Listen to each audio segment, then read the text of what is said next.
Welcome back, everybody. Tyson Brando here with Remax Escarpment. And I'm Tanya DiNicolantonio. Welcome to today's episode. Today, we're going to talk about estate planning and executor responsibilities. So much fun. It's not a pleasant topic, and most people don't want to talk about it, which is why it's so important that we do. It's a tough one. It's something that no one wants to think about, and more often than not, there's usually just a big mess left for whoever has to clean up. If you neglect it, for sure.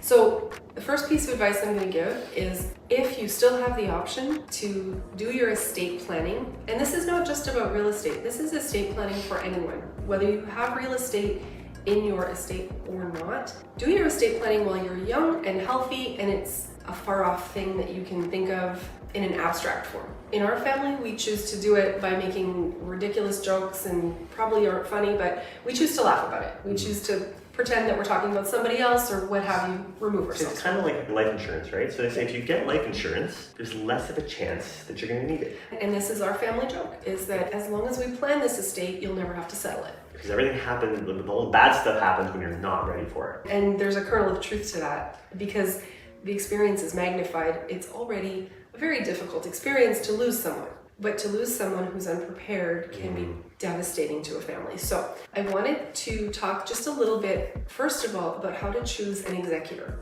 Because the default in most families is just to choose one of the beneficiaries or several. Some families actually choose all the beneficiaries. So if there are 3 children or 5 children, they all get a say. And the motive for doing that is to keep things fair. And it's out of a pure heart. But that is often a problematic way to have someone settle an estate. The job of an executor is not actually straightforward. There's a lot more to it than most people realize. There are many responsibilities that you don't think of until you're in the thick of it. It's actually a full-time job that they have to do in their spare time.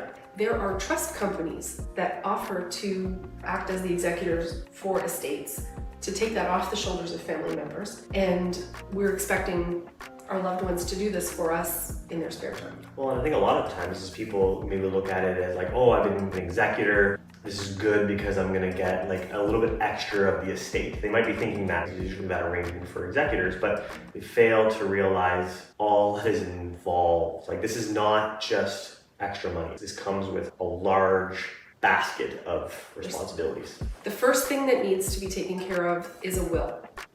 Everybody should have one.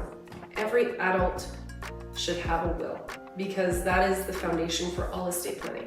The executor will take the will and use that as a basis for distributing assets, but the executor's job goes further.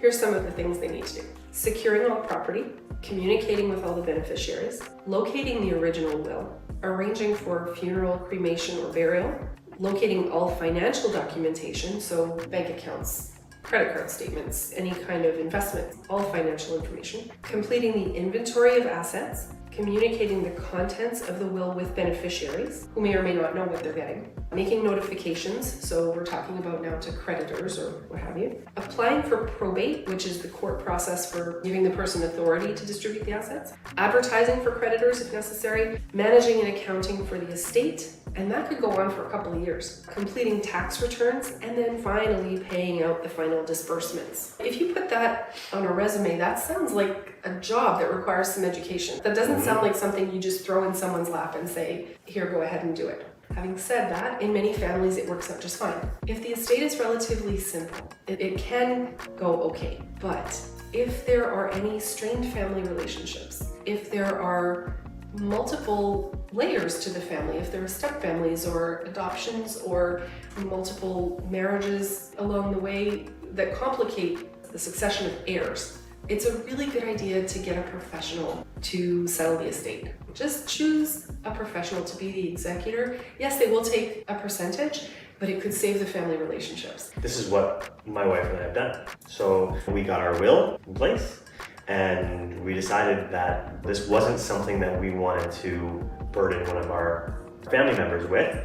Because again, going back to these responsibilities, like this would be a decent amount of work if you were well organized. Like if the estate was well laid out, and all of this stuff was readily available, and the relationships in the family were all great, it would still be a good amount of work. But now it's like having this other person who's third party experience in handling this stuff, then everybody just can let the process unfold. And since you are my family, I'm gonna say that since you're that organized, we'll never have to deal with it. Just is. I don't know about that. Those are the rules. Something that a lot of people don't realize about either assigning the job of an executor or accepting the job as an executor of someone's estate is that the executor can be held personally liable for the way they manage the money in the estate. This means that the beneficiaries, if they get upset with you for the way you've done the accounting and management, they can sue you and win. That's pretty scary, especially if you have some strained relationships. That's right.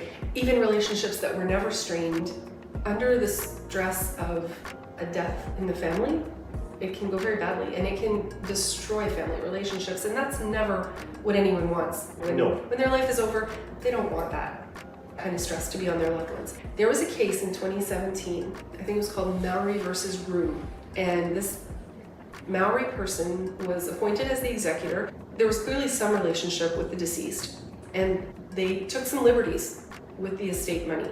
And one of the other things they did, besides taking some money for themselves that they felt entitled to, they invested in a very risky portfolio and ended up losing something like $160,000. Out of an estate that was approximately half a million. So the beneficiaries got very upset and they sued and they won. One of the things that was in that estate was a house, and this person had decided that they were going to renovate the house and rent it out and create an income for the estate. That was the explanation he gave. And the judge rejected that. And the judge said, let me read it from here, it says, he was appointed as the estate trustee and that he breached the fiduciary responsibilities. And the judge noted that there was very little equity in the house, that had it been sold at the time of the death, the proceeds from the sale would have been plus or minus $5,000. So this is something that the executor should know, how much equity is in this house. And it said the plan to renovate the house, according to the judge, in quotations, was not a particularly wise investment decision, and it didn't excuse the risks that he took. So he now owed the beneficiaries the amount of money that he lost by making unwise decisions with regard to that property. So it's a heavy responsibility, and that most of the people that we talk to are not aware that the liability is so intense when they accept the job as an executive. We have had these conversations with clients because we do deal with this pretty regularly. We're not obviously the executors in this case, but we're dealing with the executors. We're dealing with the family as they go through the process, especially real estate tends to make up a fairly large portion of many people's estates. And many of the executors are not aware of the liability that they carry along with that title. It's especially true when it's a group of siblings that are together, because there's already a sibling dynamic where one sibling tends to be the one who's been in charge their whole life, and they've made the decisions for everyone else, and everyone just kind of followed maybe in that family. And it's really tough to leave that at the door and do the job of an executor according to the law, because you just can't shut your emotions off.